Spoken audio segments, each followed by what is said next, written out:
Are you tired of that old school Pfister advanced shower handle? You know the one. Twist left for hot, twist right for cold, and pull it out for pressure with that cheap plastic knob straight out of the 90s. Well, today I'm going to show you how to give it a modern upgrade with a sleek new fixture that makes your bathroom look brand new, all without replacing the actual valve inside the wall. Let's dive in.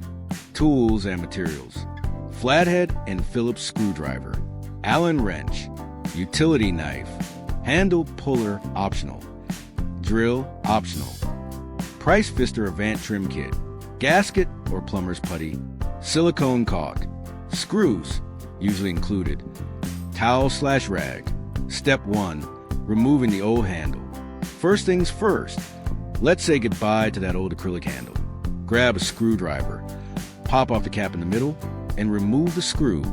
Once that's off, pull the handle straight out. Don't be afraid if it feels stuck. A little wiggling usually does a trick. Step 2. Exposing the valve. Next, remove the trim plate that's held. This exposes the Avant valve. Now the great thing is you have to change this valve body. Step 3. Retrofit installation.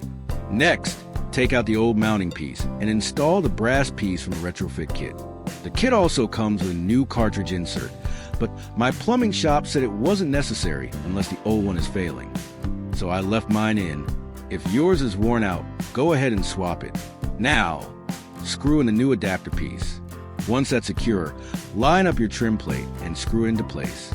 Make sure the gasket or seal is snug so water doesn't leak behind the wall. Step 4. Handle install. Slide on a new handle. Tighten the set screw with an Allen wrench. And that's it. Twist for hot or cold. Pull out for pressure. Just like before, but with a modern look. Step 5. Testing and adjustment. Turn the water back on and test it out. Twist for hot.